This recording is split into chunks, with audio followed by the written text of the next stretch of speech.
बाळा तैसा लढा पाळावा न देखती गर्भवास कधी दास विष्णूची त्रिभुवनी ज्याची सत्ता तुकया रक्षिता तो झाला न देखती गर्भवास कधी दास विष्णूची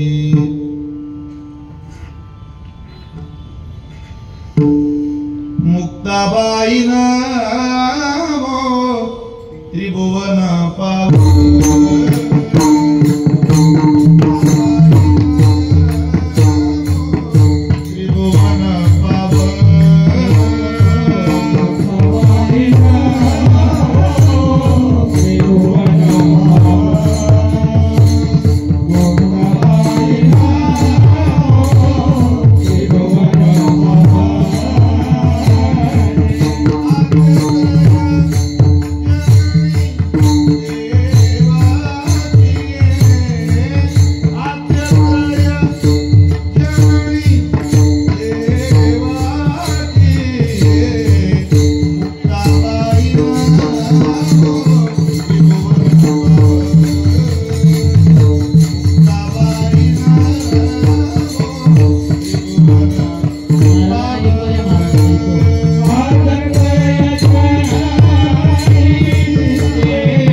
संपाद्य ज्ञानंच विदाय भक्तिं विलोकितो येन समाधिराज वैराग्यवन्तं सुविचारयुक्तं नमामि जोगं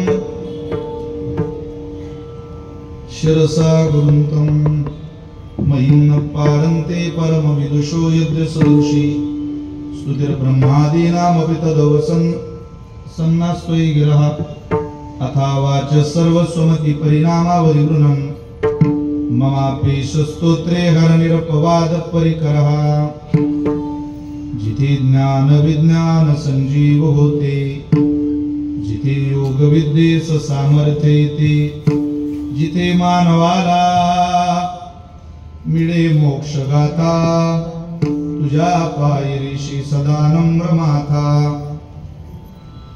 अनुरेणू मध्ये कीर्तनाचे ऑपरेटिंग नाही विठ्ठल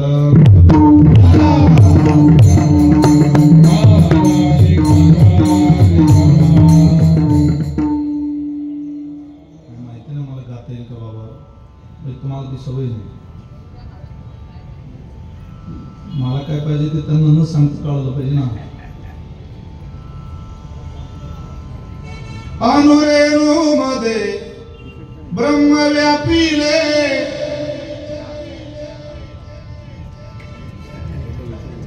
त्याला कसं होईल सांगा माईक छान तो तिथले ऑपरेटिंगचं बघा शार्पच पाहिजे मला इफेक्ट द्या ना तिथले त्याला मॉनिटरला द्या आवाज मॉनिटरला आवाजच नाही असं डिले नको बँडला येतो तसं नको तिथल्या तिथं श्रोतांना त्रास होईल ना अनुरेणू मध्ये ब्रह्म व्यापिले लय उत्पत्ती समान माघ सप्तमी पुण्य दिवसी प्रगटला योगी प्रगटला योगी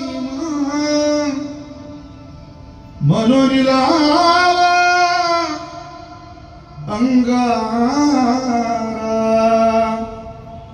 सामर्थ्याने गजाननाच्या सामर्थ्याने गजाननाच्या संकट जाई मागारा गण गण गणात बोते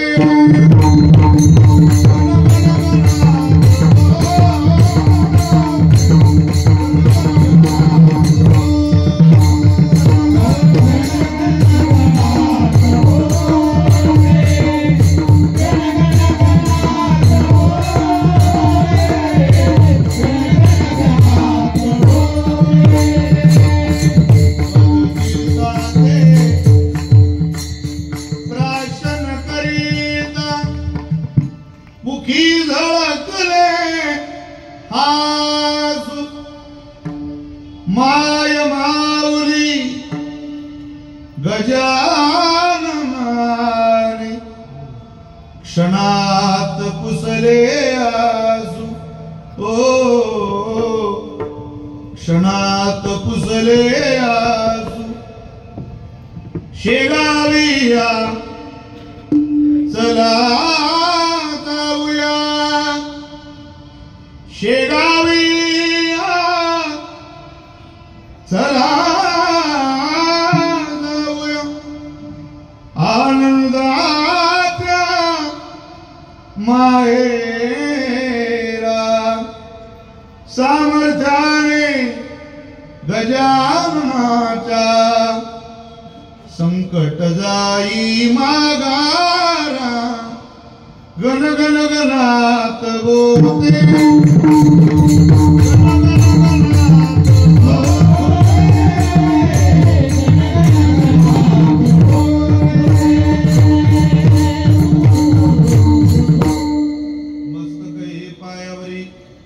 या वारकरी संतांच्या प्रतिवर्षी पंढरपुरा इति महाद्वारा हरी भेटी विठ्ठल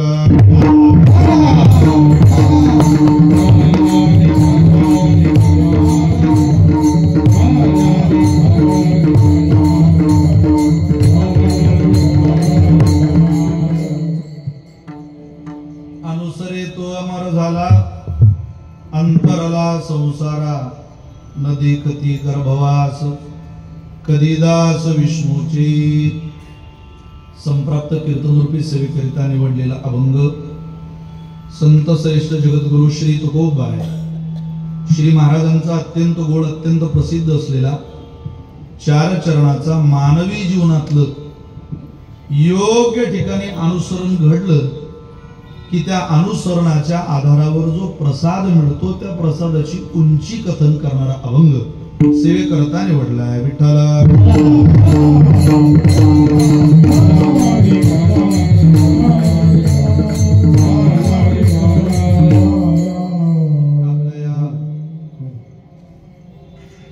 गांधी चौक कुळगाव बदलापूर परिसरामधला संपन्न होणारा भव्य दिव्य भक्ती महोत्सव या महोत्सवातली आजच्या दिवसाची कीर्तन सेवा माझ्याकडे आलेली थोडा आवाज द्या काल आपल्या कार्यक्रमाला सुरुवात झाली आणि आज दुसऱ्या दिवशीचं माझ्याकडे काम आलेलं आहे उपस्थित संत सज्जन मायबाप वारकरी संप्रदायाच्या विश्वामध्ये ज्ञानोबाऱ्यांच्या तुकोबाऱ्यांच्या चरणावर नितांत ज्यांची श्रद्धा आहे असे सगळेच वारकरी बांधव उपस्थितांच्या सगळ्यांच्या चरणी अबालवृद्धांच्या माता भगिनींच्या वारकऱ्यांच्या टाळकऱ्यांच्या उपस्थित रामायणाचार्य भागवताचार्य कीर्तनकार प्रवचनकार गोड वादक गोड गायनाचार्य या सगळ्यांच्या चरणी साष्टांग दंडवत करतो प्रणिपात करतो तुम्हा सगळ्यांच्या साक्षीने या अभंगाचं मिळालेल्या वेळेमध्ये चिंतन करण्याचा प्रयत्न करतो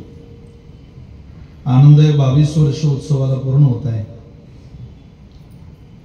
यंदाचं 22वे वर्ष आपण मोठ्या आनंदात साजरं करत आहे या कार्यक्रमाला मोठा ज्यांचा अट्टहास असतो आणि या कार्यक्रमाच्या नियोजनामध्ये आयोजनामध्ये सिंहाचा वाटा ज्यांनी उचललेला आहे असे आदरणीय या मुरबाड विधानसभा मतदारसंघाचे विद्यमान आमदार गेली 25 वर्ष अर्थात 20 वर्ष सेवा करण्याचं सद्भाग्य त्यांना मिळालं 25 वर्ष सेवेचं चालू होत आहे अत्यंत आनंद 5-5 वेळा एखादा व्यक्ती विधानसभेत निवडून येऊ शकतो हे काही कालानंतर केवळ पुस्तकात वाचायला मिळणार आहे. सरपंच पदाच्या दुसऱ्या टर्मला फॉर्म भरला तरी माणसं चुलत भावाला फॉर्म भरायला होता. यंदा तुमचा मान आहे. विचित्र जग आहे. आपण किती चांगलं वागावं, किती चांगली कामं करावी, सगळ्यांच्या महाराष्ट्राच्या भूमीमध्ये न्याय मिळत नाही. पण कामाला, स्वभावाला, त्यांच्या निष्ठेला तुम्ही सगळ्यांनी मिळून न्याय दिला, याचा मला सुद्धा वारकरी या नात्यानं प्रचंड आनंद आहे, समाधान आहे. की वारकरी आमदार ज्यांच्या कपाळाला गंध आहे असा आमदार पाहायला मिळाल्यानंतर समाधान वाटतं. की जो सनातन वैदिक हिंदू परंपरेच्या दिशेनं वाटचाल करणारा एक व्यक्ती आहे. आनंद आहे. मी आदरणीय आमदार साहेबांना, किसनरावजी कथोरे साहेबांना मनापासून धन्यवाद देतो. चांगल्या कार्यक्रमाचं नियोजन आपण या ठिकाणी घडवून आणलं. या कार्यक्रमाला ज्यांचं सहकार्य आहे, मोठा अट्टहास या कार्यक्रमाच्या निमित्तानं ज्यांचा असतो ते आदरणीय सामाजिक कार्यकर्ते नारायणजी पाटील, आदरणीय गणेशजी कथोरे, माजी सभापती, तालुक्याचे ग्रामीणचे अध्यक्ष आदरणीय राजेश पाटील आणि संपूर्ण वारकरी टीम सांभाळायची आणि कीर्तनकार प्रवचनकारांना निमंत्रित करून इथं सेवेला उपस्थित करायची जबाबदारी ज्यांच्यावरती आहे अशा आदरणीय हरिभक्तपरायण मोहनजी महाराज शिंदे, मी उपस्थितांच्या सगळ्यांच्या चरणी प्रणाम करतो आणि संकल्पित वेळेत या अभंगाचा काहीसा भाव आपणासमोर मांडण्याचा प्रयत्न करतो. विठ्ठल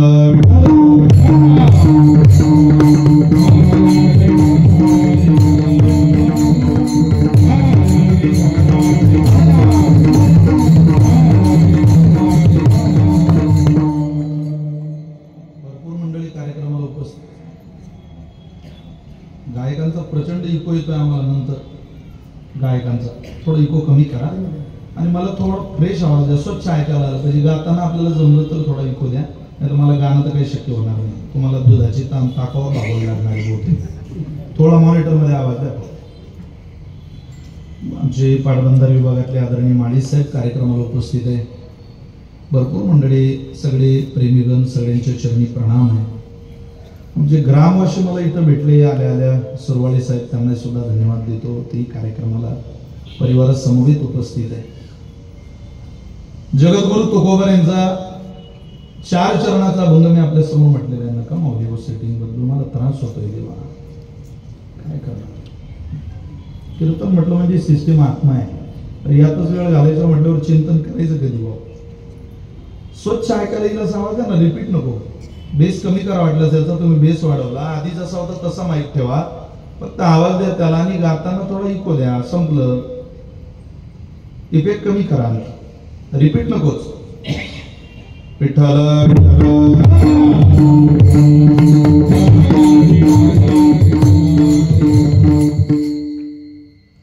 अनुसरे तो अमर झाला, अंतरला संसारा, न देखती गर्भवास, कधी दास विष्णूचे. जगद्गुरु तुकोबर यांचा 4 चरणाचा अभंग आहे. अभंग सगळ्यांच्या पाठ असेल किंवा नसेल, पण अभंगाची भूमिका खूप सुंदर आहे. मराठी वाचकांच्या, मराठी भाषकांच्या कायम कानावर येणारे 2 शब्द आहेत. एक अनुकरण आहे आणि एक अनुसरण आहे. बाह्य रंगामधून जे स्वीकारलं जातं त्याला अनुकरण म्हणतात, अंतरंगामधून जे स्वीकारलं जातं त्याला अनुसरण म्हणतात. एखाद्याची वेशभूषा, केशभूषा जशीच्या तशी स्वीकारणं, ते पाहून त्या दिशेनं वाटचाल करणं, याला अनुकरण म्हणतात. आपण सगळे अनुकरणीय माणसं. एखाद्याचं शर्ट आपल्याला आवडलं, आपण तसंच कपडा बाजूला शोधतो. एखाद्याची हेअरस्टाईल आपल्याला आवडली, आपण तसंच करतो. एखाद्या चित्रपटामध्ये म्हणजे जसं आवडेल, ज्यांनी ज्यांनी पुष्पा 2 पाहिला त्यांचे खांदे अजून नीट होणे लागले, त्याला सांगावं लागतं तुला ते जमणार नाही, तू खांदा नीट कर. त्याची श्रीवल्ली आहे, तुझी बायको ती रुमण्यानं हाणेल तुला. तसं करू, जसं पाहिलं तसाच मनुष्य करण्याचा प्रयत्न. तुम्ही पहा, सध्या महिलांमध्ये हे प्रमाण जास्त आहे. एखादी मार्केटला नवीन साडी उद्या, नवीन काही उद्या, अनुकरणे आपला स्वभाव आहे. मग तो शृंगाराच्या बाबतीत असेल काही असेल. एक दिवस माझी बायको मला म्हटली मला 500 रुपये द्या. म्हटलं कशाला? मला पार्लरला जायचंय. अगं म्हटलं काय करते तिथे जाऊन? केस सरळ करून येते म्हणे. म्हटलं केस घरी सुद्धा सरळ होऊ शकतात, घरी होत नाही म्हणे ते. अगं म्हटलं माझं अख्खं खानदान सरळ केलं तू. जरा प्रयत्न कर, तुला यश येईल, काळजी करू नको. जसं आपण पाहिलं तसंच आपल्याला वाढावं, तसंच करावं. अनुकरण. पण एखाद्याच्या आयुष्यातली पवित्र वाटचाल पाहिली म्हणजे क्षणभर आज वेशभूषा आवडली, केशभूषा आवडली म्हणून आपल्यातही थोडा बदल काही काळाकरता करून घ्यावा. काही काळाकरता स्वतः केलेला बदल याला अनुकरण म्हणतात. पण एखाद्याचं पवित्र जगणं पाहून आयुष्यभराचा केलेला बदल याला अनुसरण म्हणतात. अनुसरणाचा प्रभाव जीवनावर पडू नये. अनुसरणाचा प्रभाव. दाढी वाढवली म्हणजे कोणी छत्रपती होत नाही. चंद्रकोर लावली म्हणजे कोणी महाराज होत नाही. शिवराय बनणं काय अभिनय हो? पार्ट आहे का ते? तास 2 तासाच अभिनय येतो.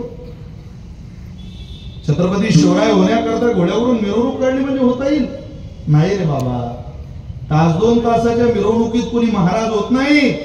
अरे 50-51 वर्षाच्या कालावधीतला जवळजवळ 35 वर्षाचा कालावधी या महाराष्ट्राच्या स्वराज्याकरता दान करावा लागतो.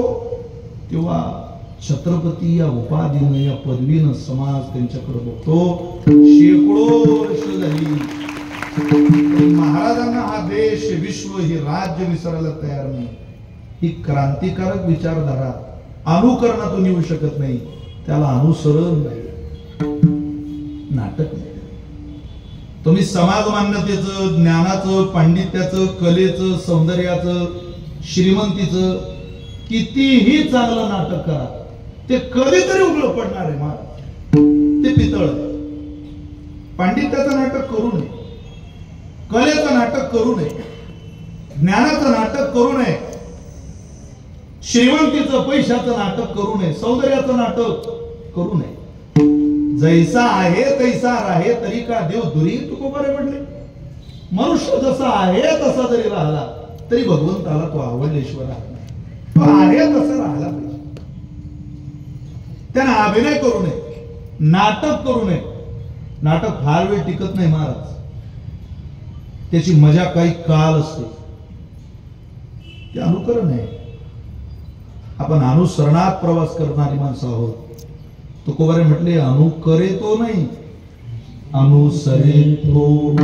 अनुसरणाच्या दिशेनं जाणारी माणसं मोठी होतात.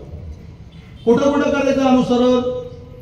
वाटचालीमध्ये मनुष्यानं काळाला रोज अनुसरण करायचं. ज्या काळात आपण जगतोय ना त्याचं अनुसरण करायचं. त्याला म्हणायचं आजचा काळ खूप चांगला भक्तिमय वातावरणात जगू दे बाबा. पहिल्यांदा हात जोडावे या कलियुगाला. कलवतत हरी कीर्तनात. काळाला नमस्कार करावा रोज. त्याचं अनुसरण करावं, नाही तर तो आपल्यावर प्रभाव टाकेल. त्याच्या प्रभावानं कोणाचं काय झालं बघा ना. द्युतम पानम स्त्रिया सुना यत्र धर्मश चतुर्विधः. 4 ठिकाणं दिले त्याला. ज्यानं काळाचं अनुसरण विसरलं त्याच्यावर ते प्रभाव टाकून जातात. द्युतम पानम स्त्रिया. व्यभिचार असेल, हिंसा असेल, मद्यपान असेल, सट्टा पत्ता जुगार असेल, प्रभाव टाकतो काळ त्याच्यावर. काळाचा चुकीचा प्रभाव आपल्यावर होऊ नये याकरता त्याचं अनुसरण करायला संतांनी शिकवलं. कसं करावं? चिंतने सरे तो धन्य धन्य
करावा चिंतनी, एकांतवासी गंगा स्नानी, देवाच्या पूजने प्रदक्षिणा, तुळशीच्या काळाचा चुकीचा प्रभाव आपल्यावर पडू नये याकरता सांभाळलेली जबाबदारी.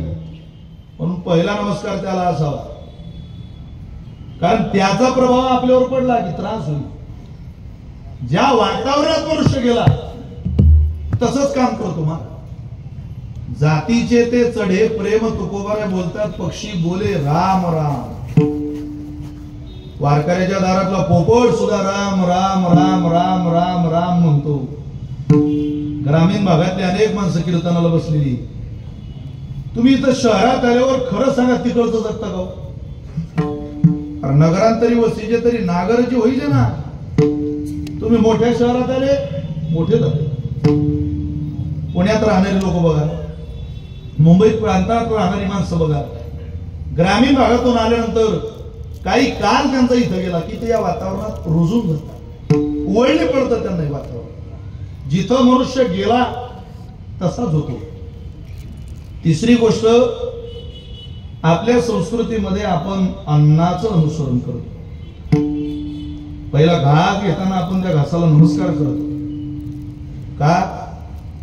ते पूर्ण ब्रह्म आहे. ते जर चुकीचं पोटात गेलं तर माणसाची नीतिमत्ता बिघडेल. म्हणून चुकीच्या माणसाच्या घरचं अन्न पोटात जाऊ नये. तुकोबारीचं प्रमाण आहे, अधमाच्या अन्ना खादलिया कीजे वमना. पापी माणसाच्या घरचं अन्न पोटात गेलं की नरड्यात बोट घालून वांती करावी वाकडी देऊ. खादलिया कीजे, कीजे शब्द आहे तिथं. वमना, वांती करा. होत नसली तरी ते अन्न तुमची नीतिमत्ता, तुमची आचार संपन्नता बिघडवेल. चुकीच्या घरचं अन्न खाऊ नका. नाही नाही, खूप श्रीमंत माणूस आहे, काय आगला होता त्याच्या श्रीमंतीला, सगळं नंबर 2च्या कमाईतलंय.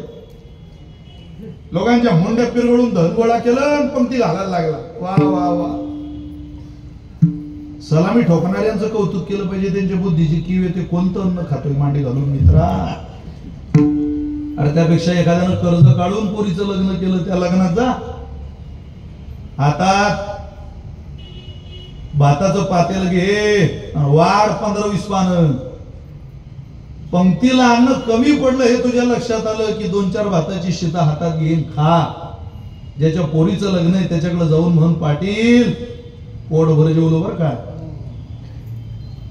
त्याच्या डोळ्याला धारा लागतील. तुमच्यासारखा इतका गर्व श्रीमंत माणूस, मोठा माणूस माझ्या घरच्या पंक्तीत वाढायला थांबला.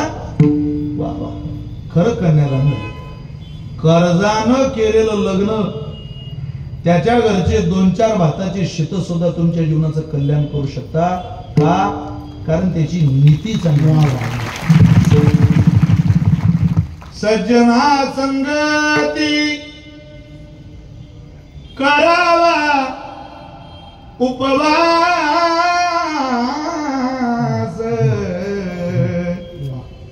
सज्जना संगती करावा उपवास, दुर्जनाचा गोळ घास खाऊ नये. दुर्जनाचा गोळ घास खाऊ नका. जमाने में बदल, उसरकर महाराज म्हणायचे, आजकल हो रहा है जरा गौर से देखो तो सब पाप बढ़ रहा है. जमाने में बदल, काल बदलला. कहता था इतिहास यहां पर दूध की नदियां बहती थी. अरे हरे भरे इस देश की जनता खुशहाली में जीती थी. मगर आज खाने को मिलती न रोटी, दही दूध माखन की आशा भी झूठी. किती बदलला काळ. प्रामाणिकपणानं सांगा, जेवढं दही दूध तूप लोणी तुम्ही खाल्लं तुमच्या पोरांना तेवढं मिळत आहे का? कोण आजीच्या हातचं जेवायला मिळतंय कोण्या नातवाला? मुंबई शहरातल्या सांगा.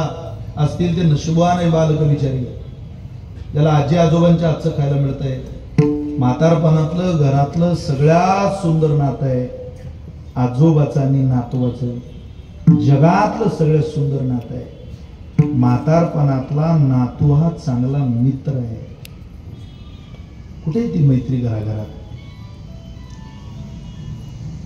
कुठे नात आई बरोबर गप्पा मारायला असेल ती गरज नशिबवान आहे ना. सगळ्यांना एकत्रित जेवायला मिळतंय ना गप्पा होत आहे. घरात आलो मोबाईल, बाहेर चाललो मोबाईल. कोण परिवाराला वेळ देत आहे? कोण सगळ्यांसोबत बसून एकत्रित भोजनाचा आनंद घेत आहे? कोण एकाच घरातली 4-4 माणसं ज्ञानेश्वरी पारायणाला बसताय? कोण दरवर्षी एक सगळं कुटुंब एकाला पंढरीच्या वारीला बिद्यागिरी करायला पाठवतंय. जा आपल्या कुटुंबाचं या कुळाचं प्रतिनिधित्व करा. खोले परिवारातून कोणीतरी जा बा ज्ञानोबारांच्या समवेत चाला. त्या ज्ञानोबारांच्या आपल्यावर अनंत उपकार आहे. मुक्ताबाई सोबत चाला, आईसाहेबांच्या आपल्यावर उपकार आहे असं म्हणतो कोणी? काळाचा नियम बदललाय, स्थित्यंतर झालंय ते आपल्याला मान्य करावं लागेल. यहाँ पर करोड़ों में कटती है गैया, कैसे खुश रहेगा कृष्ण कन्हैया. अरे इस दुनिया का खेल खिलौना सब है, उसके हाथ में जमाने में बदल आजकल हो रहा है. काय बदललेलं? त्याचा चुकीचा प्रभाव तुमच्या माझ्यावर होऊ शकतो यदा कदाचित. तुम्ही त्या वातावरणात रमलात तर होऊ देऊ नका. म्हणून अन्न चुकीच्या काळातलं चुकीच्या घरचं खाऊ नका. अन्नाला वंदन करा. अनुसरण आहे ते. चला, मनुष्यानं चौथी गोष्ट अनुसरण केलं पाहिजे ते ग्रंथांचं. खूप चांगलं वाचलं पाहिजे. जसं तुम्ही तुमच्या डोळ्याला दाखवाल त्या डोळ्याला दाखवलेल्या चित्रावरून जवळजवळ 83% नॉलेज तुमची डोळे स्वीकारत असतात. 83% ज्ञान माणसाला डोळ्याने होतं. म्हणून दृक आणि श्राव्य ही साधनं खूप सांभाळली पाहिजे, ज्याला ऑडिओ व्हिज्युअल एड्स म्हणतात. डोळे आणि कान या दोन इंद्रियाचे आयुष्यभर काळजीच घ्यावी लागते महाराज. याला ते नकोय जे याच्या उपयोगाचं नाही, आणि याला ते कधीच दाखवायचं नाही ज्यांना हा कधी देवाकडे जात नाही, ग्रंथाकडे जात नाही. केवळ वर्तमानपत्र वाचतात माणसं. आज पत्रकार दिवसाचं बरंचसं चिंतन बरंच दिवसभर वाचतो. पेपर वाचायला माझी मनाई नाही. रोज वाचावे वर्तमानपत्र, वृत्तपत्र रोज वाचा. पण केवळ वृत्तपत्रच वाचावं? पहाट झाली की बलात्काराची, दरोड्याची, खुनाची बातमी वाचायला जन्माला आलो आपण. जीवनभर ह्याच बातम्या ऐकता का? कोणी कोणाची किती जमीन हडप केली, कोणी कुठं बांधकाम चालू केलं, कुठं 2 BHK, कुठं 1 BHK, हेच वाचता आयुष्यभर. दिवसाची सुरुवात ज्ञानेश्वरीने, गाथ्याने, अमृत अनुभवाने, रामायणाने, श्रीमद भागवत महापुराणाने, अरे महात्म्याच्या पवित्र शब्दाने जर दिवसाची सुरुवात होत नसेल, संत वाङ्मयाच्या विरोधातला दिवस असेल, परमात्म्याचं वंदन न करता, ज्ञानोबारांची उपासना न करता, गीता माऊलीचे 2-4-5 श्लोक मुखात न येता जर दिवस उगवला, तो दिवस माणसाचा नसतो महाराज, तो दिवस प्रेताचा आहे.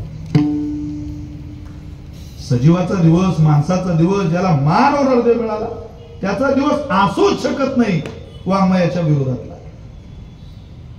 कसं जीवन जगतात माणसं आश्चर्य. गाथा ज्ञानेश्वरी न पाहता. कीर्तनाला बसलेल्या मंडळींना माझे हात जोडून प्रार्थना आहे, 50 ओव्या का होईना वाचा. 10 मिनिट लागतील, 15 मिनिट लागतील. जरा करून तर बघा. 5-50 अभंग तुकोबारांचे गाथ्यातले वाचून बघा. मोबाईल मध्ये सुद्धा गाथा आला, आता मोबाईल मध्ये सुद्धा ज्ञानेश्वरी वाचून बघा. तुमच्या जीवनात ते शब्द मुलाग्र बदल करून जातील.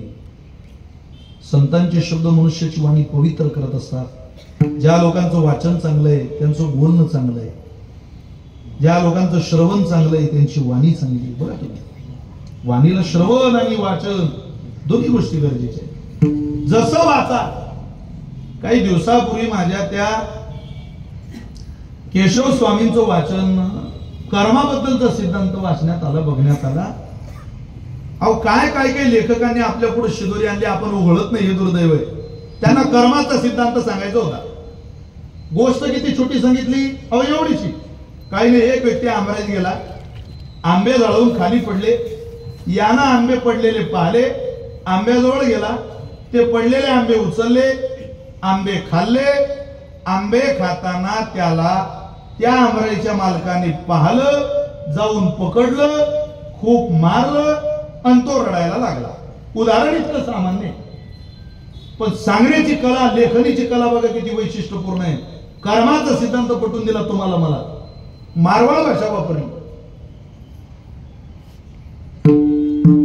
आंबे पड़े पेड़ छो, देखा दो जना. देखा सो दवड्या नहीं, दवड्या दो जना. दवड्या सो पाया नहीं, पाया दो जना. पाया सो खाया नहीं, खाया घनो जना. खाया सो रस चाख्या नहीं, रस चाख्या एक जना. रस चाख्या सो पकड्या नहीं, पकड्या दो जना. पकड्या सो कुटीजा नहीं, कुटीजा दो जना. आणि कुटीजा सो रोया नहीं, रोया दो जना. आता यात काय सांगायचे त्यांना, आता ऐका. आंबे पळे पेड़ छो, देखा दो जना. देखा सो दवड्या नहीं, दवड्या दो जना. दवड्या सो पाया नहीं, पाया दो जना. पाया सो खाया नहीं, खाया घनो जना. घनो म्हणजे 32. खाया सो रस चाख्या नाही, ज्यानं खाल्लं तर चव कळत नाही. खाया सो रस चाख्या नाही, रस चाख्या एक जना. रस चाख्या सो पकड्या नाही, पकड्या दो जना. पकड्या सो कुटीजा नाही, कुटीजा दो जना. आणि कुटीजा सो रोया नाही, रोया दो जना. पण कर्म सांगत असताना त्यांनी असं सांगितलं, ज्या डोळ्याने आंबा पाहला ते डोळे चालत गेले नाही, त्या डोळ्याने आंबा उचलला नाही, त्या डोळ्याने आंबा खाल्ला नाही, त्या डोळ्याला चव कळत नाही, त्या डोळ्याला कोणी पकडलं नाही, त्या डोळ्याला कोणी मारलं नाही. पण कर्म इतकं सूक्ष्म आहे, ज्या डोळ्यानं आंबे पाहिले होते त्याच डोळ्यांना शेवटी रडावं लागलं. हे कर्म आहे. शेवट मात्र रडावं त्यांनाच. आता हे वाचल्याशिवाय कसं कळलं? काही आपलं वाचत बसायचं. आपला मेंदू तयार होण्याकरता सुद्धा आपलं वाङ्मय काम करतं. तुमच्या मुलाला जेवढा भूगोल शिकवला जातो, भूगोल सगळा भूगोल श्रीमद भागवत महापुराणात आहे. टोटल सगळा भूगोल म्हणतोय मी, धाडसानं बोलतोय तुमच्या समोर. विचारा भूगोल अभ्यासकाला, तुम्ही श्रीमद भागवत महापुराण वाचा, सृष्टीच्या विस्ताराचं, उत्पत्तीचं नियोजन वाचा. शुकाचार्यांनी राजा परीक्षितीला, महर्षी व्यासांनी शुकाचार्यांकडे ती शिदोरी पाठवली भूगोलाची. तुम्ही आपण वाचत नाही. जसं वाचाल तसं मनुष्याचा मेंदू. मी डीएडला असताना आम्हाला मानसशास्त्राच्या काही नोट्स सोडवायला यायचे. त्यामध्ये मेंदू तपासायचा, कोणाची मेंदूची क्षमता किती आहे, बाबा किती घेऊ शकतो याचा माहिती. याकरता काही लेख आम्हाला वाचायला त्यावेळेला दिले जायचे. आमचे शिक्षक फार हुशार होते. त्याने एक दिवस दिलेला लेख माझ्या आज सुद्धा स्मरणात आहे. त्याला कूट लेख म्हणतात. कूट म्हणजे एखादा कोळा असतो विचारायचं तसं. 4 गुणांकरता त्यांनी एक प्रश्न सोडवायला दिला. प्रश्न असा होता, खाली दिलेल्या वाक्यांमधून काही शब्द वजा करून एक अर्थपूर्ण वाक्य तयार करा. गुण 4. वाक्य काय होते ऐका, लक्षपूर्वक ऐकलं तर कळेल. जंगल आहे, जंगलात कोला आहे. नदी नदीला पूर आहे. मुलगा पाठीवरती ची नावाचं अक्षर लिहितोय आणि आंब्याच्या झाडाखाली बाई बसलेली. याच्यातून काही शब्द वजा करायचे होते आणि एक अर्थपूर्ण वाक्य तयार करायचं होतं. कोणालाच ते आलं नाही. मलाही आलं नाही. मी कशाला उगाच शहाणपणा करू ना, हे गायच्या पोटातून शिकवणार. आपण काय अस्तावकर महामुनी थोडीच, भक्त प्रल्हाद थोडीच, अभिमन्यू थोडीच. काय असेल बाबा हे लिहिलेलं नेमकं काय, चाललंय तरी काय, कोणालाच ते कळत नव्हतं.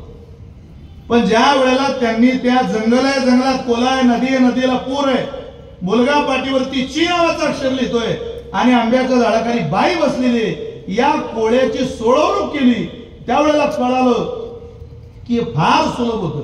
फक्त आपण त्याच्याकडे लक्ष दिलं नाही. ते म्हटले जंगल आहे, जंगलात कोला आहे ना, जंगल वजा करा, कोला घ्या. कोला ब्लॅक बोर्डवर लिहिलं. नदी आहे, नदीला पूर आहे, नदी आहे पण नदीला काय आहे, पूर काढलं. अगोदर कोला लिहिलं, नंतर पूर लिहिलं, कोल्हापूर झालं. मुलगा पाठीवरती ची नावाचं अक्षर लिहितोय, कोला पूर ची, आणि आंब्याच्या झाडाखाली बाई बसलेली, कोला पूर ची आंबा बाई. याला लेखकाचं कौशल्य म्हणतात. तुकोबर म्हणजे काही काय वाचता करुतैसे पाठांतर,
तसंच काहीतरी पाठ करू, असंच काहीतरी ऐकू. करुणा कर भाषण, ज्याच्या अंतःकरणामध्ये करुणा उत्पन्न करायची असेल त्याला पाठांतर चांगलं करावं लागेल, चांगलं वाचावं लागेल. 25-25 वर्ष लोकांचं प्रेम मिळवायला हिंदवी स्वराज्य संस्थापक छत्रपती शिवाजी महाराज जसे न लाजता तुकोबारांच्या कीर्तनाला बसले, तसं आमदारांनी कीर्तनाला बसावं लागेल ना. आणि सगळ्याच आमदारांना कीर्तनाला बसता यावं असं जर वाटत असेल तर साहेबांकडे एकदा डोळे भरून बघावं लागेल ना बाकी आमदारांना. असं कीर्तनात बसावं लागतं बाबा. इतका समाज गोळा करावा लागतो वारकऱ्यांचा. सब चुतो की बाजार में पत्रों का व्यापार चल रहा दुनिया में. कोणाला चांगलं वाचावं वाटत नाही, चांगलं ऐकावं वाटत नाही. हे मनापासूनचा आनंद आहे साहेब. आमचा तालुका मुक्ताईनगर, कळसे साहेबांचा तालुका आपण सोबत काम केलेलं आहे. चांगल्या लोकांमध्ये, चांगल्या आमदारांमध्ये, कर्तृत्व संपन्न आमदारांमध्ये या महाराष्ट्रामध्ये जे नाव घेतल्याशिवाय अडीच दशकांचा इतिहास मतदारसंघाचा सांगताच येणार नाही, असं महाराष्ट्रातल्या सन्मानजनक आमदारांमध्ये 3-3, 4-4 लाख लोकांचं प्रामाणिक नेतृत्व करण्याची जबाबदारी लोकांनी ज्यांच्यावर दिली आणि त्या कसोटीतून ती वाटचाल सर करण्याचं कौशल्य भगवंतानं ज्या लोकांमध्ये दिलं त्यातलं एक महत्वपूर्ण नाव आपलं आहे. याचा आम्हा सगळ्यांना आनंद आहे. हा वारकरी समाज प्रेम करतो आणि असलं पाहिजे. महाराज वारकरी जीवन प्रणाली फार महत्वाची जीवनात. तुम्ही बघा, सनातन वैदिक हिंदू परंपरेमध्ये राजाकडे काही गुण असावे लागतात. नृपू विमलीन, राजा हा विनयाचा असावा, शीतल असावा, समाधानी असावा, समाजात राहणारा, समाजाला घेऊन चालणारा असावा. नाही तर पद मिळालं मोठं आणि समाजाशी कुठली नाड नाही, त्याला काय करतात. पण मी आनंद व्यक्त करेन साहेबांच्या खाली इथं काम करणाऱ्या सगळ्या टीमचं, इथल्या नगरसेवकांचं, या परिसरातल्या या मतदारसंघातल्या सगळ्या झेडपी सदस्यांचं, पंचायत समितीच्या सदस्यांचं, सभापती महोदय मगाशी भेटले त्यांचं, एकट्या आमदार साहेब त्यांचं जर खालची टीम वर्क करणारी मंडळी टीम चांगली नसेल तर आमदार साहेबांचं काम शेवटच्या घटकापर्यंत पोहोचत नाही. धन्यवाद दिले पाहिजे त्या सगळ्या लोकांना. 30 माणसं 20 वर्ष निवडून येतात, 25 वर्ष निवडून येतात. जिथं टीम वर्क आहे, शेवटच्या घटकापर्यंत पोहोचता येत आहे. शेवटचा माणूस ज्याला मतदारसंघातला कळाला, भगवंत आशीर्वाद देतो. महाराज आयुष्यभर नाव राहते. चांगल्या बोलणाऱ्या लोकांमध्ये, चांगल्या वाचणाऱ्या लोकांमध्ये हे कौशल्य परमात्मा सहज देऊन देतो. अहो, पत्रकार अभ्यास करून जायचे. पुरवणी मागल्यावर राज्यपालांच्या अभिभाषणावर आज काय चर्चा होणार आहे, काय बोलल्या जाणार आहे. काही काही लोकांची टीव्हीला स्टेटमेंट बघितले की अंतःकरण दुखावतं. त्यांना कळत नसेल का आपण ज्ञानोबांच्या भूमीत बोलतोय, आपण तुकोबांच्या भूमीत बोलतोय, आपण हिंदवी स्वराज्य संस्थापक महाराजांच्या भूमीत बोलतोय. अरे, घरातली तरुण पोरगी, तिचा वडील सोबत टेलिव्हिजन बघत असतील त्यावेळेला आपलं स्टेटमेंट ऐकतील, काय वाटेल त्या घरातल्या तरुण पोरीला. माझ्या महाराष्ट्रातला एक लोकप्रतिनिधी असं वाक्य वापरतोय, असं काहीतरी भाषण बोलतोय की माझं अंतःकरण दुखावतंय. म्हणून मला असं वाटतं, चांगलं आपल्याला बोलता आलं नाही चालेल, पण निदान कोणाचं अंतःकरण दुखावलं जाईल. मला एका मतदारसंघातल्या माऊलीने फोन केला का आणि मला सांगितलं, महाराज मी अगदी नारदाच्या गादीवरून तुम्हाला सांगतोय, त्या माई इथं कीर्तनाला बसलेल्या असतील, त्या मला सांगितलं, महाराज आम्ही नशीबवान नाही, असं ऐकायला मिळत नाही लवकर. म्हटलं का हो, काय झालं. अहो, आम्हाला ते आमदार मिळाले ज्या आमदारांनी आम्हाला भाषणातून सांगितलं होतं, मला सद्गुरू गजानन महाराज संस्थान शेगावची जशी शिस्त आहे तशी शिस्त या मुरबाड मतदारसंघाला लावायची. शिस्त लावण्याकरता सुद्धा, विकास करण्याकरता सुद्धा ज्या आमदारांना विजन एखाद्या संत परंपरेच्या संस्थानातलं आहे, त्यांच्या अंतःकरणात मृदू संत परंपरेची भावना असल्याशिवाय ती वाणी कोठावरती येत नाही. महाराज येत नाही. मला काल त्या माईने फोन केला आणि सांगितलं तेवढं ते सामर्थ्याने गजाननाचं म्हणा. म्हटलं म्हणतो, काळजी करू नका. हे प्रेम म्हणणं साधन आहे. त्यामुळे चुकीचा प्रभाव जीवनावर झाला, कुठेही मनुष्य अनुसरण करतो. तसं होऊ नये. शेवटचं सांगतो तुम्हाला, संगा संजा येते कामात, कामात क्रोधो विजायते.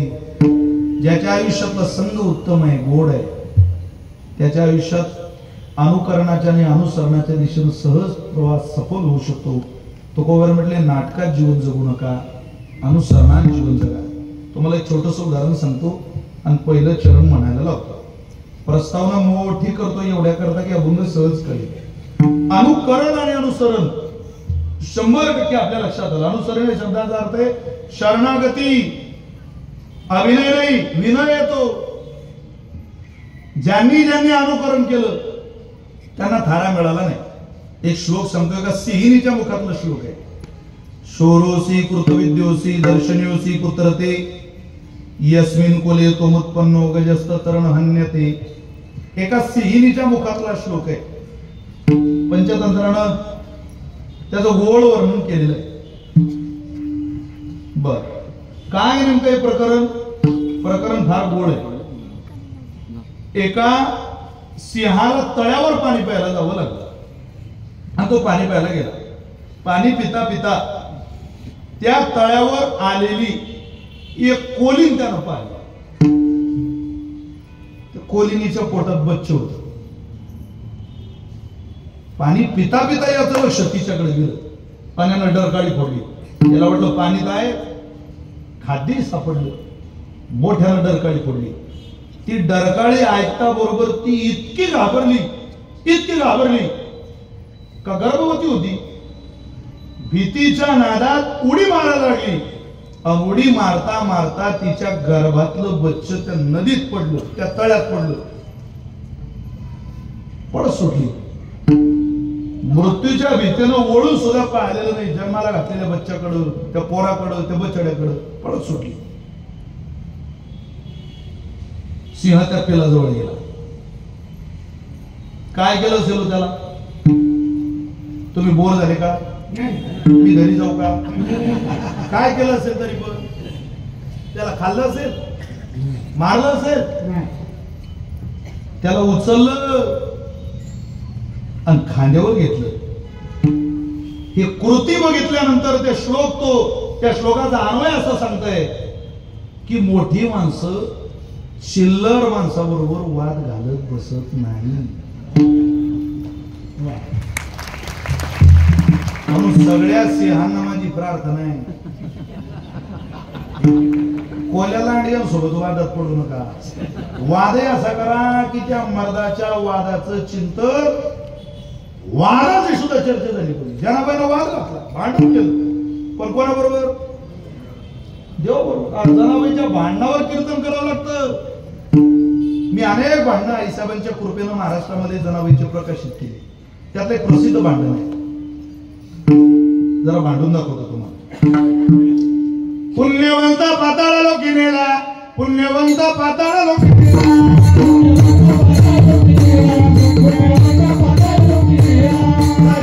भाग्यवंत केला, चोरट्याचा बहुमान वाट दिला,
जनाबाईनं देवाबरोबर केलेलं भांडण आहे.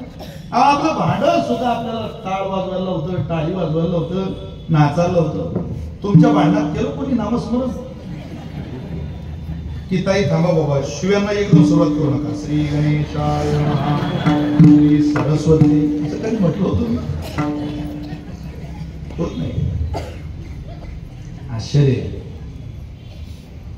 सामान्याबरोबर काय वाद घालतात? अरे वादाचं सुद्धा चिंतन व्हावं आपल्याला. मोठ्याचा वाद मोठा असतो. त्या सिंहानं ते बच्चे उचललं. ऐका ऐका बदलापूरकर, ते बच्चे उचलून घरी आणलं आणि बायकोला सांगितलं, तुला अगोदरचे माझे 2 आहे, हे 3रं माझं समज. आणि सांभाळायला जुन्या काळातली होती, ऐकून घेतलं ती.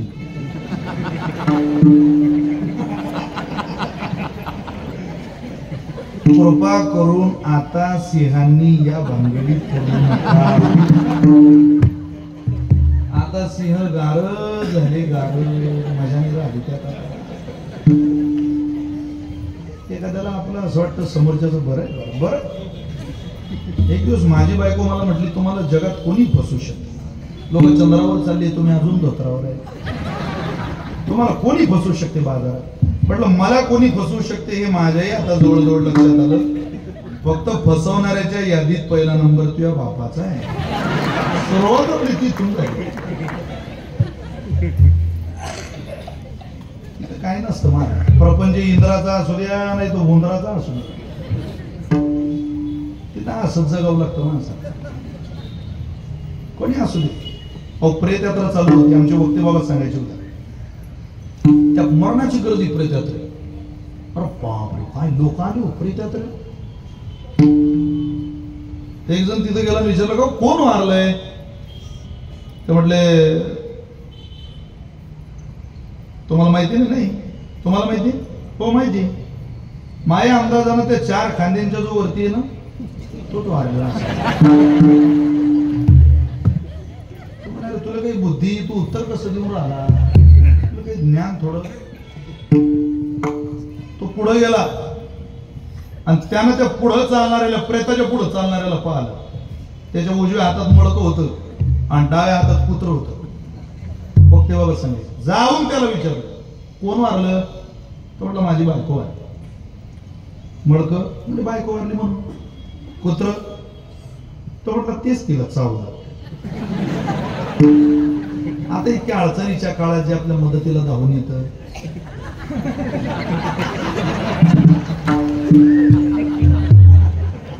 तुमचे किती काम तयार त्याला वाऱ्यावर कसं सोडायचं नाही, म्हणून त्याला आपलं सोबत घेतलं. बर, तो विचारायला आलेला म्हणे कुत्र तर कामाच आहे. तो म्हणे भाऊ 2-4 दिवस कुत्र द्या तुम्ही आपल्याला.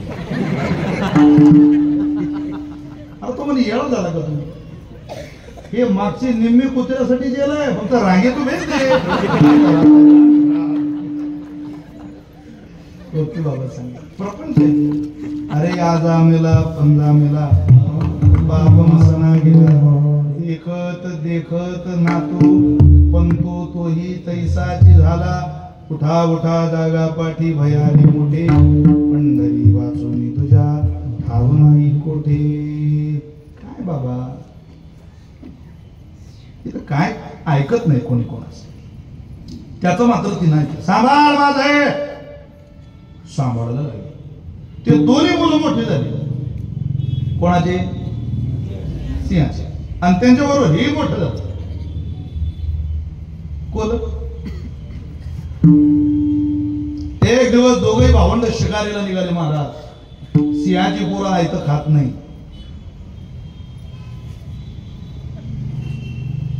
नाही खात, त्यांना आपल्या कमाईचा आपल्या बापदादांना खाऊ घालावं. सिंह आपल्या पोराला आहे तर खाऊ सुद्धा देत नाही. ज्या ज्या लोकांनी आपल्या पोराला कष्टाची सवय लावली त्यांची मुंबईत फ्लॅट झाली, घरं झाली, जमिनी झाल्या, सगळं स्टेबल झालं. जे केवळ बापाच्या पगारावर जगले आणि ज्या बापानं केवळ पोराचा लाडकोड कौतुक करण्यात आणि पोराच्या जीवनातले चोजले भागवण्यात वेळ घालवला, त्या पोरांनी म्हातारपणात त्या इज्जतदार बापाला रडवलेला आहे. हा तुमच्या मुंबई प्रांताचा काय, महाराष्ट्राच्या प्रत्येक खूप लाडकोड कौतुक करा त्यांचं, स्वतःच्या पायावर उभं करा त्यांना. तुम्ही बघा मारवाडी समाज, ब्राह्मण समाज आदर्श आहे तो समाज या राज्यातला. मी 30% मारवाडी समाजाच्या गावात राहतो महाराज. आहे तर नाही, शिकवतील व्यापार उद्योग व्यवसाय शिकवतील. लहानपणापासून काहीतरी ट्रेनिंग देतात. 10 वर्षाच्या पोराला सुद्धा गुड्डू शेट म्हणतात. 10 वर्षाच्या, आपलं 25 वर्षाचं दाढीला बापाला पैसे मागतात. शिकवतात. काय लाज आहे आपल्या घरचं सडा सरवर नांगोडी, गाईचं दूध, म्हशीचं दूध, जमीन, जे काय असेल ते करायला अडचण काय, लाज काय. इथं उत्तर भारतातली माणसं येत आहे, राजस्थान मधली येत आहे, बिहार मधली येत आहे. लाखोनं संख्या आहे मुंबईमध्ये बिहारी लोकांची, लाखोनं संख्या आहे. बाहेरच्या लोकांची इथं उदरनिर्वाह चालतोय, ती माणसं काम करत आहे. करू दे, आपल्याला काही त्याच्याबद्दल अडचण. आपली पोरं रिकाम फिरताय याचं दुःख, ही खंत आपल्या सगळ्यांच्या मनात आहे. एक पोरं तुम्हाला मुस्लिम समाजाचं रिकाम दिसणार नाही, एक नाही एक. भंगार येताना आपल्या बापाला काहीतरी खायला आले. बाबा काही खाल्लं तुम्ही?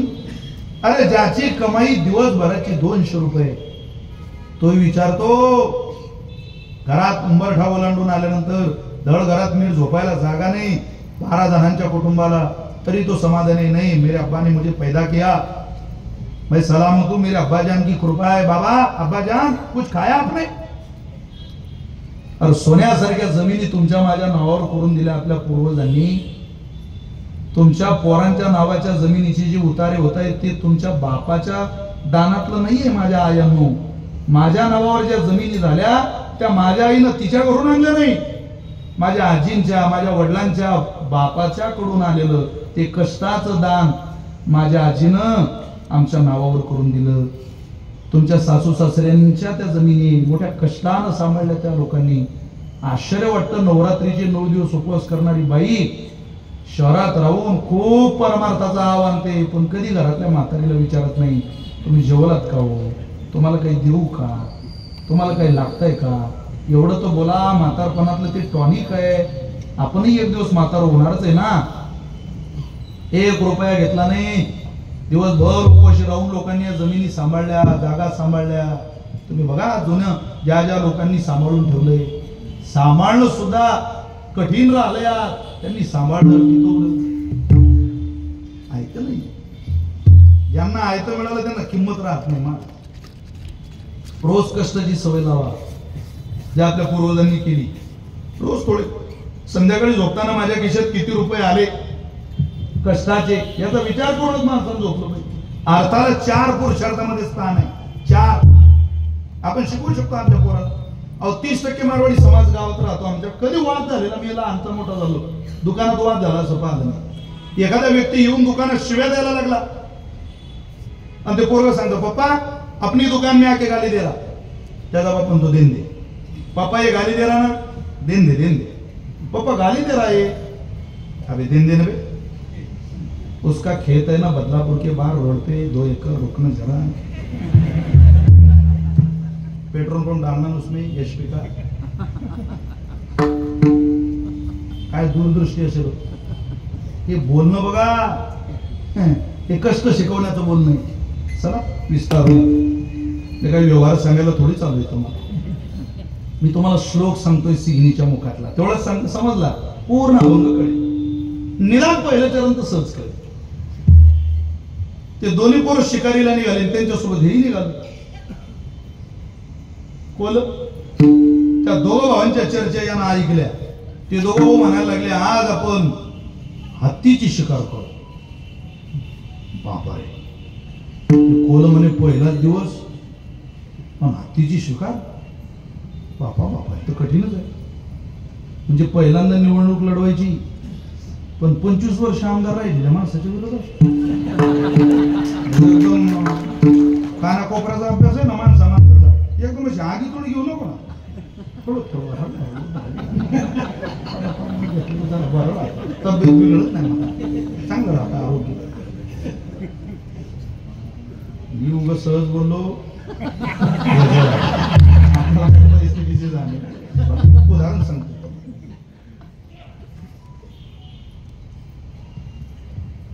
तो म्हणे मला असं वाटतं तुम्ही हत्तीचा विचार आजच्या दिवस सोडून गेला पाहिजे। कोणाला म्हणता येते? सिंहांच्या पिला।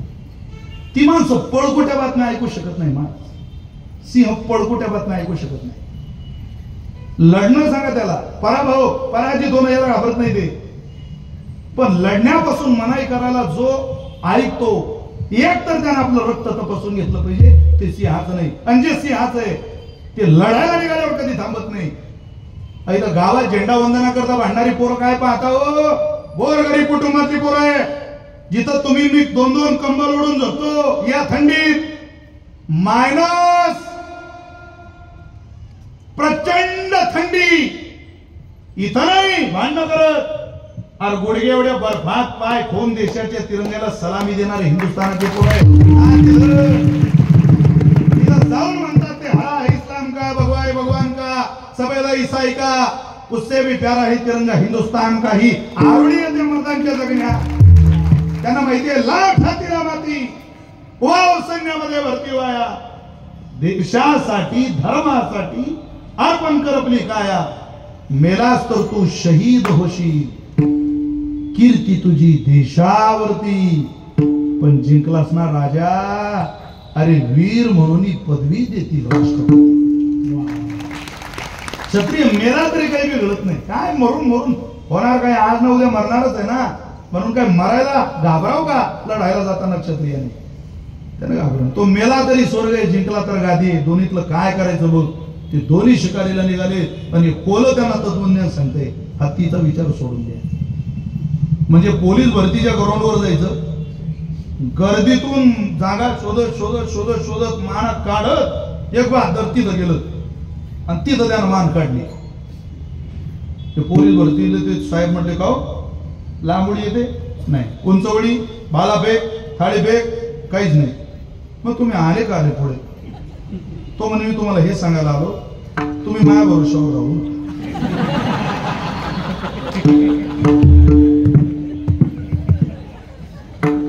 तुम्हाला कळालं बरं का पळ कुठं कशा. त्या दोघही भावांना राग आला, महाराज आम्हाला शिकार करायला नाही म्हणतो. त्या दोघांनी असं ओढून पाहिलं. कोणाकडं? खोल्याकडं. खोल्याकडं नाही हो, खोल्याकडं खोल्याकडं. माझा अण्णव खोले मला एकदम खोल्याकडं. तिथून पळत सुटलं घरी. रडा बिडायला लागला. आता नाटकीच. आई विचारते, का रे काय झालं इकडे? तो म्हणतो, आई तुझा पोरगा एकटाच राहिलो मी आता. का म्हणे? ते दोघं तिथे गेले असतील आतापर्यंत. मी नाही म्हणू, ते हत्ती बरोबर भिडले, मेले असतील ते. ती त्याला जवळ बोलवते, काय म्हणते ऐका. आता या जागेवर तिनं तो श्लोक म्हटला, शोरोसी तू शूर आहे, कृतविद्योसी हुशार आहे, दर्शनीयोसी पुत्रते तुझ्याकडं पाहिलं की पुत्रवत प्रेम करावं वाटतं, इतका देख नाही. पण कोल्या तुमच्या जीवनात एकच उणी वैगड आहे. काय? यस्मिन कुले तो उत्पन्नो गजस्त तर न हन्यते. तुमच्या कुळात एक दोष आहे. तुमच्या कुळात कोणावर विश्वास ठेवायची पद्धत नाही रे कोल्या. अरे माझं दूध पाजलंय मी त्यांना, मला माझ्या दुधावर विश्वास आहे. माझी पोरं त्या हातीला माघारी लावूनच परत येतील, ते दोन्ही जिवंत येतील, मला विश्वास आहे. पण तू माझी पोरं घरी यायच्या अगोदर इथून निघून जा, कारण ते आल्या आल्या तुझ्या नरडीचा घोड घेतील. का हो? अरे आमच्याच घरचं खाऊन आमच्याच पोरांच्या ताकदीवर संशय घेतो लेका. अभिनयात जगणारी माणसं सिंहाच्या उंबरठ्यात चालत नाही. जशी अभिनयातली माणसं ऐकलं का, जसं अभिनयातलं कोल सिंहाच्या दारात चालत नाही, तसा अभिनयातला साधक परमात्म्याच्या दारात चालत नाही. म्हणून अनुकरण नाही, अनुसरे तो अमर.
कशाला? त्याला प्रसाद काय मिळाला? अंतराला संसारा. इथं संसारा शब्दाचा अर्थ देह असा घ्यायचा. संसार म्हणजे देह, याचा विसर पडला म्हणजे संपलं. आपण कोण आहोत, कोण्या जातीचे आहोत, कोण्या धर्माचे आहोत, कुठं जन्माला आलो, काही नाही. इतकं मोठेपण प्राप्त झालं आता की त्या मोठेपणावर मी कोण आहे याचा सुद्धा आठवण नाही. बस ब्रह्मभूत प्रसन्नात्मा न शोचती न कांक्षती, हृदयार्ध एक झाले. हृदयची हृदय माते. बस एवढं पद मिळालं. अनुसरे तो अमर झाला.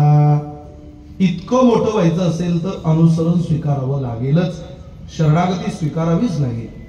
शरण येणं हा खूप मोठा जीवनातला आयुष्यातला महत्वपूर्ण टप्पा आहे. बऱ्याच लोकांना ताट चालता येतं, शरण येता येत नाही. ज्याला मोठं व्हावं वाटतं त्यानं शरण यायला शिका. अरे ज्या परमात्म्यानं जेने हा जीव दिला दान तयाचे करीन चिंतन. बसलेल्या मंडळींनी जरा शांत डोक्याने डोळे बंद करून विचार करा, भगवंताचे किती उपकार आहे आपल्यावर. देव न मानणारी माणसं या जगात वास्तव्याला आहे. जे देव मानत नाही, परमात्म्याची शक्ती मानत नाही. देवाची शक्ती नाही, परमात्मा नाही. मुंबईला समुद्र आहे. खाडी किती लांब असेल तरी तुम्हाला किती किलोमीटर अंदाजे? 10-15 किलोमीटर. एखादा जण सांगा ना. 60. ठीक आहे, 60 थोडंच झालं ना. खाडी समुद्र चला जाऊ द्या, जे काय ते तुमच्या ध्यानात घ्या. सरकार तिघांचा असल्यामुळे असा गोंधळ होतच असतो. काय 20 किलोमीटर तुम्हाला समुद्र आहे असं गृहीत धरूया. खरं सांगा, 20 किलोमीटर वरचं समुद्रातलं पाणी त्या समुद्राने ठरवलं तर तुमच्यापर्यंत यायला किती वेळ लागू शकतो? काही वेळ जाईल? काहीच जाणार. नदीला अडवायला अति पाऊस झाला की धरण असतं, नाल्याला अडवायला बंधारा असतो. गटारी ऐकत नाही मुंबईतल्या. अति पाऊस झाला की गटारी तो अनुभवून देऊ शकता तशा गटारी मुंबई. अरे ज्या साधनाला, ज्या प्रवाहाला अडवायला धरण आहे, बंधारे, ते सुद्धा पावसाळ्यात ऐकत नाही. तुम्ही असं कधी ऐकलं का की समुद्राला अडवायला बंधारा बांधला, एखाद्या जण धरण निर्मिती केली, पण तरी समुद्र आपल्या किनाऱ्यावर आलेला, हजारो किलोमीटरहून आलेली, हजारो किलोमीटर प्रति घंटा प्रवास करणारी ती समुद्राची लाट अजूनही बदलापूरकरांच्या घरात घुसत नाही. तुमच्या माझ्या नाकातोंडात पाणी जात नाही. आपण मरत नाही. आपण निवांत जीवन जगतो. एवढंच नाही, धरणाच्या भिंतीजवळ उभं राहिलो तरी माणसाला खालून घाम सुटतो. पाणी पाहून समुद्रावर फिरायला जातात. हजारो किलोमीटरहून आलेल्या लाटेकडे पाहतात आणि ती लाट किनाऱ्यावर शांत होणार या विश्वासानं किनारपट्टीवर बसतात. आनंद घेतात त्या पाण्याचा. कोण आहे त्या पाण्याला सांगायला तिथं, अरे या माझ्या भोळ्या भावड्या लोकांना त्रास देऊ नको बरं का समुद्र, असं सांगायला कोण आहे तिथं? सांगायला कोणीतरी असेल ना हो. कोण आहे तो? ज्ञानोबा रे ज्ञानेश्वरी. मिरगालो असे भूतळी समुद्रे ही महाजळी, ही पासूची डिपुडी विरेची ना. ज्ञानोबा रे हा विरघळवणार नाही तुम्हाला, तुम्हाला त्रास देणार नाही का? त्याला मी सांगितलंय. पर्वती बैसका न संडावी, समुद्रे रेखा न ओलांडावी. हे मान्य करत नाही.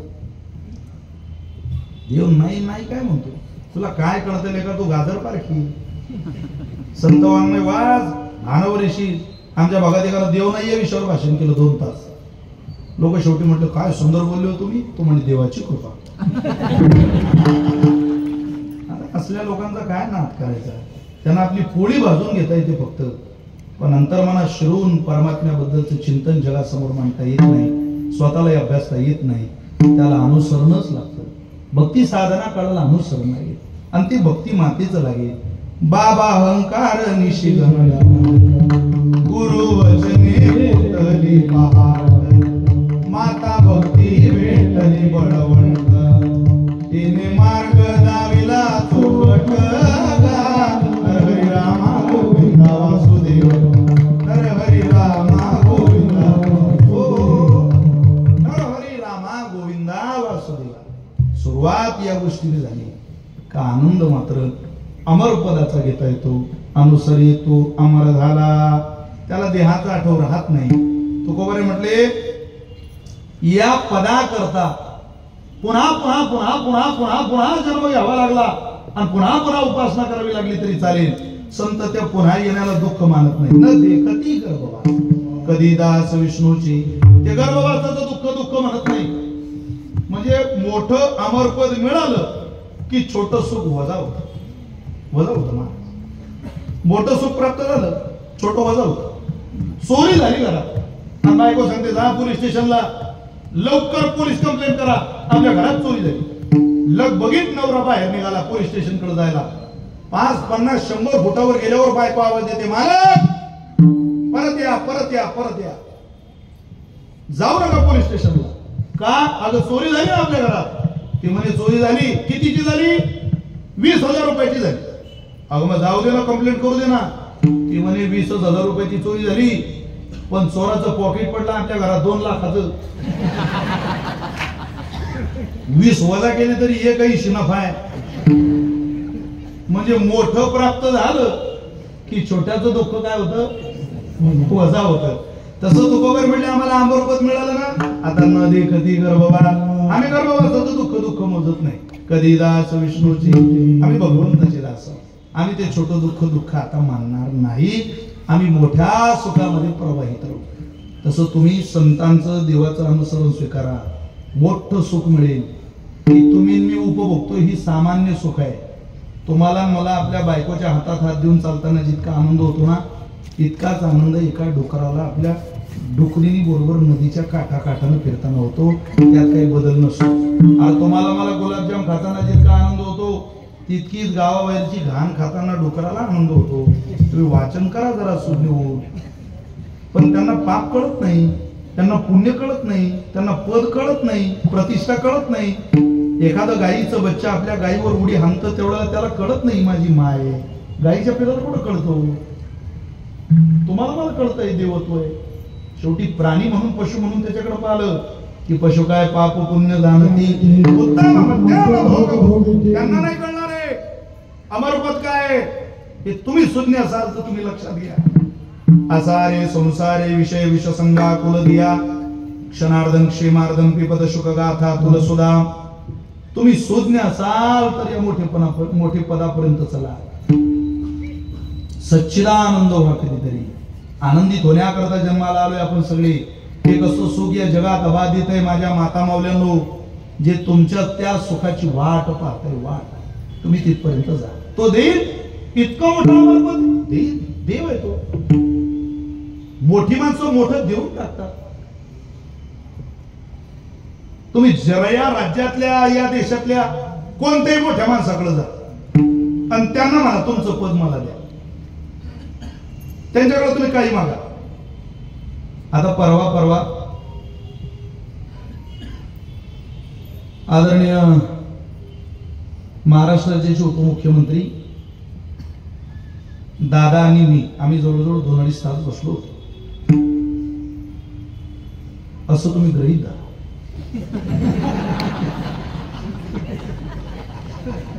साहेब तुम्ही नाही तर मी दिलंच तर ठोकून. तुम्ही विचारायचं दादांना फोन करून 12 वाजायचे. ते मला म्हटले महाराज खूप चांगलं काम आहे तुमचं. काही द्यावं वाटतंय तुम्हाला. काय देऊ म्हटलं मी काय सांगू सर तुम्ही बघा. गाडी देऊ आहे ना तसे. बंगला मुक्ताबाईच्या कृपेनं आहे. मठ 2 एकराचा वाढ आहे म्हटलं. शिखर बँकेचे अध्यक्ष प्रल्हाद धोनी पांडेना. देऊ काय तुम्हाला? कपडे देऊ? बरं वाटतं का? वाटत एक काम करतो तुमच्या बायकोला एक चांगली साडी देतो. म्हटलं साहेब माझी बायको बाहेरची साडी नेसत. माझीच काय जगातली कोणतीच बाई बाहेरची साडी नेसत. एवढ्या महिला कीर्तनाला आलं एखादीनं हात वरती करून सांगा मी लग्नातली साडी भेटलेली मी सोनाली. मी त्या बाईचा पुतळा माझ्या गावात राहतो. भेटलेली साडी कुठं नेसायची असते का? ती साडी नुसती फिरत राहते या घरून त्या घरी. मी माझ्या घरची साडी समजतो. मी माझ्या घरची साडी महाराष्ट्राच्या घराघरात पोहोचवतो. आपल्या घरची साडीच तशी कमालीची. मला आठवतं माझं लग्न झालं त्यावेळेला माझी बहीण आली होती माझ्यासोबत. माझी सासरवाडी मध्य प्रदेश. म्हणजे एकदम विचार करू नका तिकडं कसा गेला. आम्हाला जवळ म्हणून बाकी काय माझ्या गावापासून जवळ. माझ्या लग्नामध्ये माझी बहीण आली, लग्न लागलं. आमच्याकडे अशी पद्धत आहे, नवरदेवाबरोबर आलेल्या मुलींना एक चांगली भेटवस्तू आणि नवरदेवाची सासू म्हणजे नवरीची आई साडी नेसून देते, ते भेटवस्तू देते. त्यातही सख्या बहिणीला वजनदार, चुलत बहिणीला थोडी आणखी, त्याच्यापेक्षा असं ते काही ठरलेलं असतं. आमच्या बहिणीला आमच्या सासूने साडी नेसून दिली. आम्ही निघालो तिकडून घरी आलो. आता नवरदेवाला ओवाळायला पहिल्यांदा आत्या, मावशी, काकी, आमचा मोठा परिवार सगळे आलेले. माझी आई पुढे उभी, मी दरवाज्यात उभा आहे, माझं फ्रीज उभं आहे. आमच्या पाठीमाग माझी बहीण होती आकाशमा. आमच्या आईनं मला पाहिलं नाही, तिलाही पाहिलं नाही, आमच्या बहिणीला पाहिलं. कारण आमच्या आई म्हणे, सुषमा ही साडी कोणी दिली तुला? आमची ताई म्हणे, ते दादाच्या सासूने नेसून. अगं म्हणे, सोड साडी. इकडून नेसून गेली ती साडी 5,000ची होती. 100 रुपयाची साडी नेसून आली, सोड साडी. पहिल्या दिवशी आमच्या आईचं तापमान इतकं वाढेल असं अपेक्षित नव्हतं मला, पण आता इलाज नाही तर मी त्या दिवशी विचार करू हे आपलं टिकीन की नाही पुढे. आमच्या बहिणी ती साडी सोडली आणि आमच्या आईकडे दिली. आमच्या आईनं त्या साडीची घडी घातली, साडी कपाटात ठेवली. मला मुलगा झाला. अरे मला सांगू दे ना पुढे काय महिलांचं काम तयार आहे बाबा.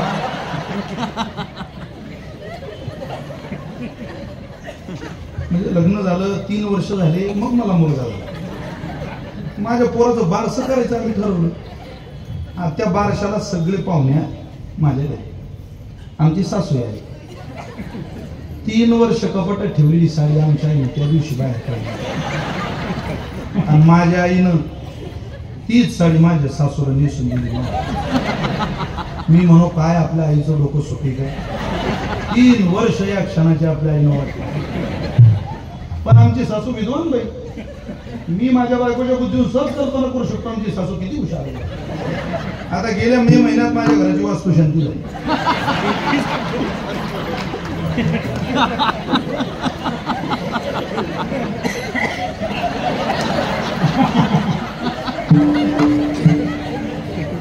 आमच्या सासूचा तुमचं काही कॉन्टॅक्ट नाही.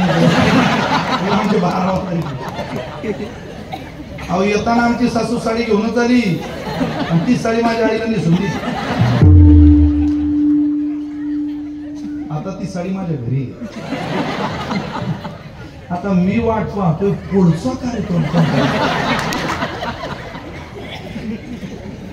अरे साहेब, साड्या कपडे कोण कामाला येतं का होते, मग देऊ काय तुम्हाला?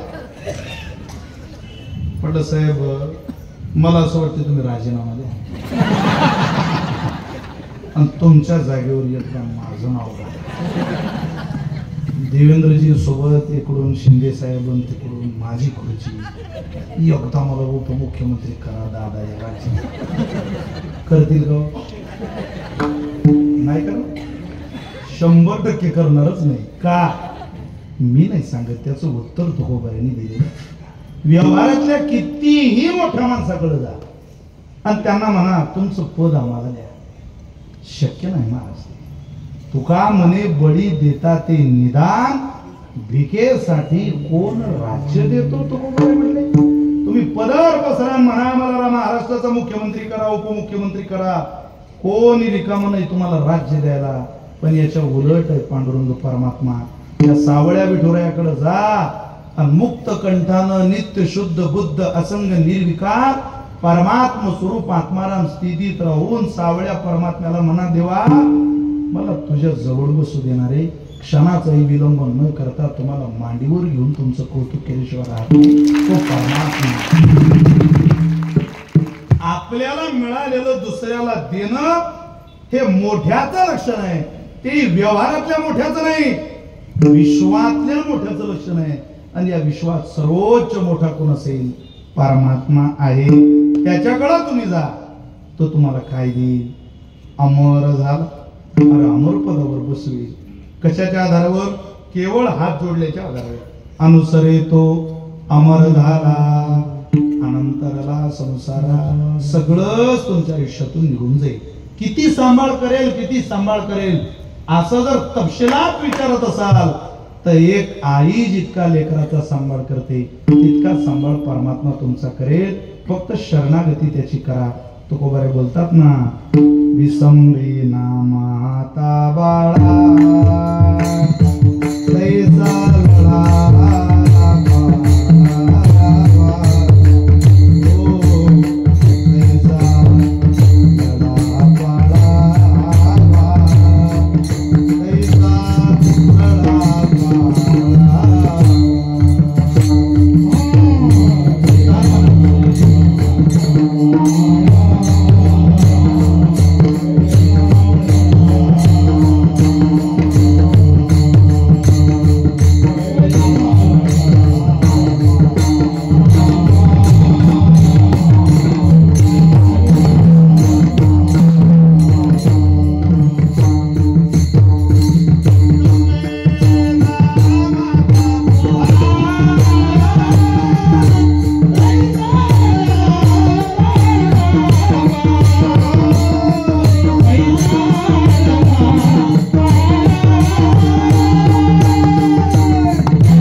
तसं भक्ती करणाऱ्याला परमात्मा विसरू शकत नाही.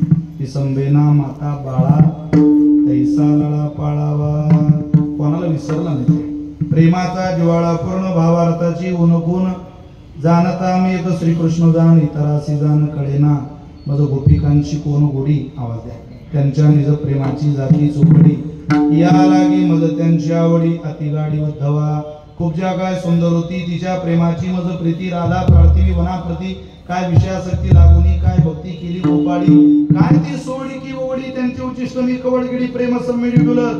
पांडवांच्या भाचे मी काय लागे त्यांचे बेमटी सोशी अनेगी. मी तो सुराम याच्या पाया लागे काय त्याचे निपांगे पांगलो. काय माझी क्षणधारी शक्ती त्या गोपिका मददावी बांधिती. त्यांच्या निज प्रेमाची जाती मी स्वय श्रीपती पोकितो. मी काय यांना सिधू काळलो तो यज्ञ पत्न्यासी मागू गेलो. अरे मी तो भावार्थाचा भोकेलो. प्रेमाच्या पावलो पाहुणेला. माझ्यावर जीव ओवाळणिक प्रेम करणाऱ्याला मी विसरू कसा. उदाहरण मोठे. बरोबर 9:15ला थांबायचंय. 7:15ला बोलायला सुरुवात केली. 9:15ला थांबायचं. 1 मिनिट तुमचा जास्त नको. तुम्हालाही जास्त त्रास देणार नाही. उदाहरण मोठे पण एक छोटस उदाहरण तुम्हाला माहिती असलेलं सांगतो आणि माझी सेवा आवडतो. किती आठवणी ठेवतो.